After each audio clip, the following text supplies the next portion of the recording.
నిజామాబాద్ జిల్లా ఎడపల్లిలోని గ్రామంలో వికసిత్ సంకల్ప్ భారత్ కార్యక్రమాన్ని ఏర్పాటు చేశారు ఎంపీ ధర్మపురి అరవింద్. కేంద్ర ప్రభుత్వం అందిస్తున్నటువంటి సంక్షేమ పథకాలను ప్రజలకు వివరించారు. అర్హులైన ప్రతి ఒక్కరూ కేంద్ర ప్రభుత్వం ఇస్తున్నటువంటి సంక్షేమ పథకాలను సద్వినియోగం చేసుకోవాలని ప్రజలను కోరారు.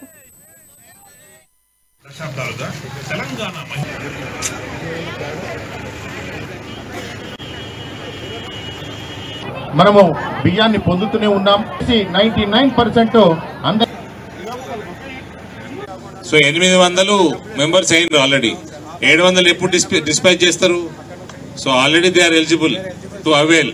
సో మన గ్రామంలో 800 మంది ఆయుష్మాన్ భారత్ పథకం కింద నమోదు చేసుకుని ఉన్నారంట. అంటే ఏమన్నా బీమార్లు వచ్చి హాస్పిటల్ పాలైతే ప్రైవేట్ హాస్పిటల్ పోతే 5 లక్షల రూపాయలు నరేంద్ర మోడీ గారి ప్రభుత్వం మన కోసం బిల్లు కడుతుంది హాస్పిటల్ కి.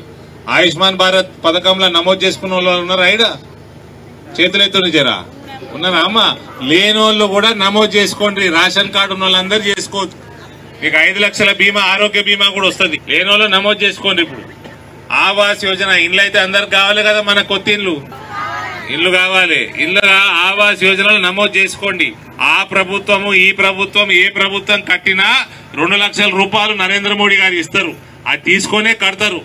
అది రాష్ట్ర ప్రభుత్వమైనా ఏ ప్రభుత్వమైనా. ఈ స్కీము ఇల్లు కట్టడు మొదలు పెట్టంగానే మనం ఇప్పుడు నమోదు చేసుకుంటే మనకి ఇండ్లు వస్తుంది. నరేంద్ర మోడీ గారు 2 లక్షలు ఇస్తారు. దానికి ఇంత ఏమన్నా 4 పైసలు ఇంకా రాష్ట్ర ప్రభుత్వం వేసి కడతారు. కానీ 2 లక్షల రూపాయలు మోదీ గారు ఇస్తారు. కాబట్టి ఆవాస్ యోజనలో కూడా అందరు నమోదు చేసుకోండి కొత్త ఇంటి కోసం. సుకన్య